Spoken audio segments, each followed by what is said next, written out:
ओम नमः शिवाय। नमस्कार दोस्तों, स्वागत है आप सभी का हमारे YouTube चैनल पर। दोस्तों, आज मैं आपको शिव महापुराण की कथा सुना रहा हूँ। आप सभी भक्तजन इस कथा को श्रद्धा पूर्वक मन लगाकर सुने। भगवान शिव जी आप सभी की मनोकामना पूर्ण करेंगे और आप सभी के कष्टों को हर लेंगे। ब्रह्मा जी बोले, हे नारद, इंद्र के साथ नंदी ने युद्ध करना प्रारंभ किया। अनल के साथ मुनि भद्र का युद्ध होने लगा। यमराज तथा महाकाल एक दूसरे के सम्मुख जा खड़े हुए तथा निकृति तथा मुंड ने परस्पर युद्ध करते हुए वीरता का प्रदर्शन किया। वरुण के साथ मुंड एवं वायु के साथ भृंगी का युद्ध होने लगा। उस समय इंद्र ने अपने हाथ में वज्र लेकर नंदी के ऊपर प्रहार किया और नंदी ने क्रुद्ध होकर अपने त्रिशूल को इंद्र के ऊपर चलाया। उस चोट से घायल होकर इंद्र पृथ्वी पर गिर पड़े और मूर्छित हो गए। परंतु कुछ देर बाद जब उन्हें होश आया तो वे पुनः युद्ध करने लगे। उधर अनल ने शक्ति की चोट द्वारा मुनि भद्र को घायल कर दिया और मुनि भद्र ने भी निर्भय होकर अपने त्रिशूल द्वारा उसका उत्तर दिया। कालदंत ने यमराज को अपने त्रिशूल की चोट से व्याकुल बना दिया। इधर तो ये बड़े बड़े सेनापति परस्पर युद्ध करने में प्रवृत्त थे। उधर भैरव अत्यंत क्रोधित होकर योगनियों को साथ ले देवताओं की सेना में घुस गए और सबको घायल करते हुए उनका रुधिर पीने लगे। फिर उन्होंने अपने स्वरूप को ऐसा भयानक बनाया कि उसे देखकर अनेक देवता युद्ध क्षेत्र से भाग खड़े हुए। जो देवता खड़े रहे वे उनके तेज तथा प्रकाश को देखकर अत्यंत भयभीत हो भैरव भैरव की पुकार करने लगे। हे नारद, भैरव की भांति क्षेत्रपाल ने भी देवताओं की सेना के अंदर प्रविष्ट होकर उसे कष्ट देना आरंभ कर दिया। नौकाली भी देवताओं की सेना को नष्ट करने लगी। वे देवताओं के मस्तक को तोड़कर उनका रुधिर पीती थीं और शरीर को खा जाती थीं, जिसके कारण चारों ओर हाहाकार मच गया। उस समय वे सब लोग भागकर विष्णु जी की शरण में जा पहुंचे और इस प्रकार कहने लगे, हे प्रभु, इस समय हम लोग बहुत दुखी हैं, अतः आप हमारी सहायता करें। आप हम सबके स्वामी हैं, इसलिए हम आपसे यह प्रार्थना करते हैं कि भैरव, क्षेत्रपाल तथा काली ने हमारी जो दुर्गति की है उसका आप उचित उपाय करें। विष्णु जी ने जब देवताओं की उस दयनीय दशा को देखा तो उन्होंने अत्यंत क्रोध में भरकर क्षेत्रपाल की ओर अपना चक्र छोड़ दिया। उस चक्र के तेज से संपूर्ण दिशाएं भस्म सी होने लगीं।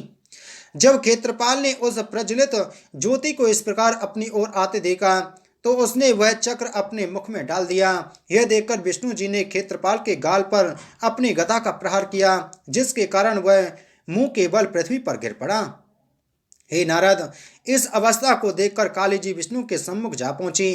उन्हें देखकर विष्णु जी ने जितने बाण चलाए उन सबको वे सहजी में खा गईं। तब विष्णु जी ने अपने नंदक नामक खड़ग का प्रहार उनके ऊपर किया। उसे काली जी ने पकड़कर तोड़ डाला। यह दृश्य देखकर विष्णु जी ने काली के साथ युद्ध करना बंद कर दिया और भैरव के समीप जा पहुंचे। विष्णु जी ने भैरव के ऊपर जब अपना चक्र चलाया तो भैरव ने उसे सहजी काट कर गिरा दिया। तदुपरांत उन्होंने अपने मृत्यु के समान भयानक बाणों द्वारा विष्णु जी पर प्रहार करना आरंभ कर दिया। विष्णु जी ने भी उनके बाणों को बीच में काट कर सबको निष्फल बना दिया। इस प्रकार विष्णु जी तथा भैरव का युद्ध बहुत देर तक होता रहा। उस युद्ध को सब देवता अलग खड़े होकर देखते रहे। तदुपरांत भैरव ने उस प्रलयकर्ता त्रिशूल को अपने हाथ में उठाया, जो बिना प्राण लिए कभी नहीं रुकता था। भैरव के क्रोध को इस प्रकार बढ़ता देखकर वीरभद्र दौड़ते हुए उनके पास जा पहुंचे और अनेक प्रकार से उनकी प्रशंसा करते हुए बोले, हे भैरव जी, आप ऐसा क्रोध ना करें, क्योंकि शिव जी ने इतनी कठिन आज्ञा नहीं दी है। विष्णु जी भी शिव जी के रूप हैं, अतः सेवक को अपने स्वामी के विरुद्ध ऐसा व्यवहार नहीं करना चाहिए। यह सुनकर भैरव जी ने अपने त्रिशूल को रोक लिया। तदुपरांत वीरभद्र स्वयं विष्णु से युद्ध करने लगे। हे नारद, जब विष्णु जी ने देखा कि वीरभद्र पर सहजी विजय पाना संभव नहीं है, तब उन्होंने योग माया द्वारा अपने ही समान असंख्य गणों को उत्पन्न किया। वे सब गरुड़ पर आरूढ़ थे और शंख, चक्र, गदा तथा पद्म को अपने हाथों में धारण किए हुए थे। वे उत्पन्न होते ही शिवगणों से युद्ध करने लगी। उन्होंने अपनी बाण वर्षा, शंख ध्वनि, चक्र तथा गदा आदि से शिवगणों को व्याकुल कर दिया। यह दशा देखकर वीरभद्र ने भगवान सदाशिव का ध्यान धरकर अपना त्रिशूल चलाया। उस त्रिशूल के चलते ही विष्णु के गण भस्म होने लगे और देखते ही देखते अदृश्य हो गए। यह दशा देखकर विष्णु जी ने अत्यंत क्रोध कर वीरभद्र को मार डालने की इच्छा से उनके मस्तक पर अपनी गदा का एक कड़ा प्रहार किया। तब वीरभद्र ने उनकी मनोविलासा को जानते हुए अपना त्रिशूल उनकी छाती में मारकर उन्हें पृथ्वी पर गिरा दिया। विष्णु जी के इस प्रहार से मूर्छित होकर पृथ्वी पर गिर जाने से चारों ओर हाहाकार मचने लगा। परंतु कुछ देर बाद ही विष्णु जी उठकर खड़े हो गए। तब वीरभद्र को मारने के लिए उन्होंने अपने चक्र को उठा लिया। उस समय विष्णु जी का स्वरूप अत्यंत भयानक हो उठा। ऐसा प्रतीत होता था मानो आज वे अपने चक्र द्वारा प्रलय काल उपस्थित कर देंगे। हे नारद, वीरभद्र ने जब विष्णु जी के उस तेजस्वी स्वरूप को देखा तो मन ही मन भगवान सदाशिव के श्री चरणों का ध्यान किया। उस समय शिव जी ने वीरभद्र को अभयदान देते हुए अपने शत्रु का प्रहार सहन करने की सामर्थ्य प्रदान की। उधर विष्णु जी भी पर्वत शिखर के समान निश्चल भाव से खड़े थे। अस्तु, सर्वप्रथम वीरभद्र ने अपने पवित्र बाणों द्वारा विष्णु जी के धनुष के 2 टुकड़े कर डाले। विष्णु जी भी प्रबोधन मंत्र का त्याग कर जड़ता से मुक्त हो अपनी सामर्थ्य को प्राप्त कर चुके थे।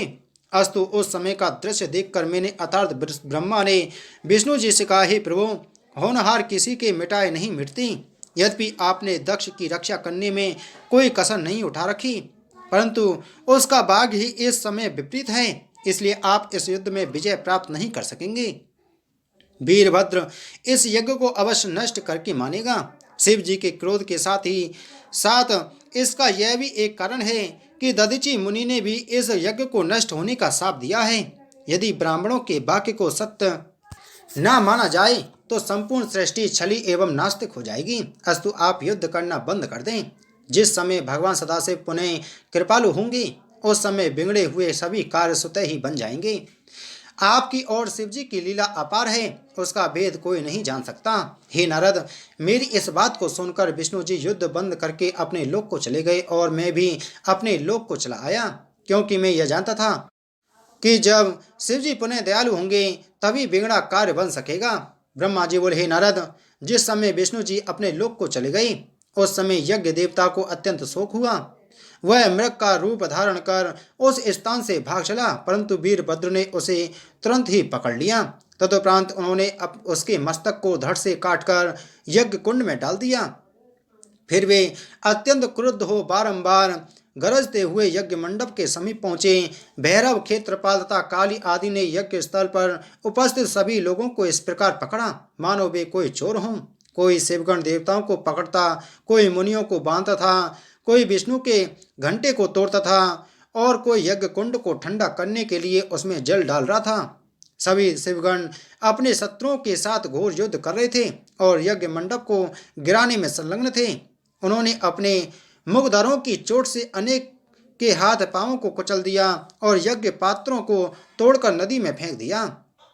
किसी ने देवताओं के शरीर को काटा, किसी ने ऋषि मुनियों को दुख दिया, किसी ने यज्ञ कुंड को खोद डाला और किसी ने सभा स्थल, अंतपुर तथा विहार स्थल को जड़ से खोदकर नष्ट कर दिया। हे नारद, इसके उपरांत वीरभद्र ने दक्ष को पकड़ लिया, नंदी ने सूर्य को देवता को बंदी बनाया, मणिमान ने भृगु ऋषि को पकड़ा और चंडी ने पूषा को बांध लिया। इसी प्रकार अन्य देवताओं को भी उन्होंने बंदी बना लिया। जो देवता कहीं जाकर छिप गए थे उन सबको भी वे ढूंढ कर ले आए। मणिमान ने अत्यंत क्रोध में भरकर भृगु मुनि की मूछें उखाड़ ली और उन्हें नगर में घुमाकर सब लोगों को भयभीत कर दिया। तदुपरांत नंदीश्वर ने क्रुद्ध होकर भृगु मुनि के नेत्र निकाल लिए, क्योंकि उन्होंने दक्ष प्रजापति को बहकाकर शिवजी के विरुद्ध कर दिया था। जो व्यक्ति शिवजी के विरुद्ध जाने का उपदेश करे उसकी आंखें निकाल लेना ही उचित है। उधर चंडी ने पूषा के उन दांतों को तोड़ डाला जिन्हें खोलकर उन्होंने शिवजी का उपहास किया था। हे नारद, इसके पश्चात वीरभद्र ने अत्यंत क्रोध में भरकर दक्ष प्रजापति को पृथ्वी पर पटक दिया और उसकी छाती पर पांव रखकर उसका सिर काट डालने की इच्छा की, परंतु अनेक हथियारों का प्रयोग करने पर भी वे न तो दक्ष का मस्तक ही काट सके और न उसे कोई कष्ट ही पहुंचा सके। यह दशा देखकर वीरभद्र ने शिवजी का ध्यान किया और उस ध्यानावस्था में उनसे यज्ञ आज्ञा प्राप्त की कि दक्ष के सिर को जोर से मरोड़ कर तोड़ डालें। वीरभद्र ने ऐसा ही आचरण किया। तदुपरांत उस कटे हुए मस्तक को यज्ञ कुंड में डालकर जला दिया। फिर अत्यंत क्रोध करके उसके शरीर को काटा और उस कटे हुए शरीर के हिस्सों को कश्यप तथा धर्मराज के हाथों में रख दिया। फिर उन्होंने धृष्ट नेमि को बहुत दुख दिया और अंगिरा ऋषि को लातों से मारा। फिर जिस प्रकार उन्होंने शांतनु को मारा था उसी प्रकार अन्य ऋषि मुनियों को भी मार डाला। फिर कश्यप की पत्नी की नाक को उन्होंने अपने नखों से काट डाला, जिसके कारण देवताओं की माता अदिति उस अंग को ही खो बैठी। जिस प्रकार जिसके लिए जैसा उचित था वैसा दंड दे दिया। हे नारद, भगवान सदाशिव ने अपना तिरस्कार करने वाले लोगों को इस प्रकार यथोचित फल देकर अपनी महत्ता को प्रतिष्ठापित किया। शिव जी के बिना जो देवता यज्ञ में अपना भाग लेना चाहते थे वे सब या तो मारे गए या घायल हुए। इस प्रकार दक्ष का यज्ञ संपूर्ण रूप से नष्ट हो गया। हे पुत्र, शिवजी से शत्रुता रखने वाले को इसी प्रकार का दुख भोगना पड़ता है। सहस्त्रों उपाय करने पर भी जब तक शिवजी का पूजन नहीं किया जाता तब तक किसी को मुक्ति प्राप्त नहीं होती। शिवजी सबसे बड़े और सबके स्वामी हैं। उनकी महिमा ऐसी अपार है कि आज तक उसे कोई जान नहीं सका। जो लोग प्रेम पूर्वक शिवजी की सेवा एवं पूजा करते हैं उन्हें किसी प्रकार दुख नहीं उठाना पड़ता, क्योंकि सदा शिव सदैव उनकी सहायता करते रहते हैं। शिव जी अपने भक्तों के उस पाप को भी नष्ट कर देते हैं जो पिछले पाप कर्मों के कारण प्राप्त होता है।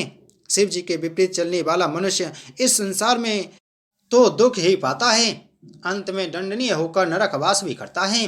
शिव जी की आराधना किए बिना जो कार्य किया जाता है उसका परिणाम इसी प्रकार दुखदायी होता है। अस्तु इस प्रकार दक्ष का यज्ञ विध्वंस करने के उपरांत वीरभद्र भगवान सदाशिव के समीप जा पहुंचे। बोलो शिव महापुराण की जय।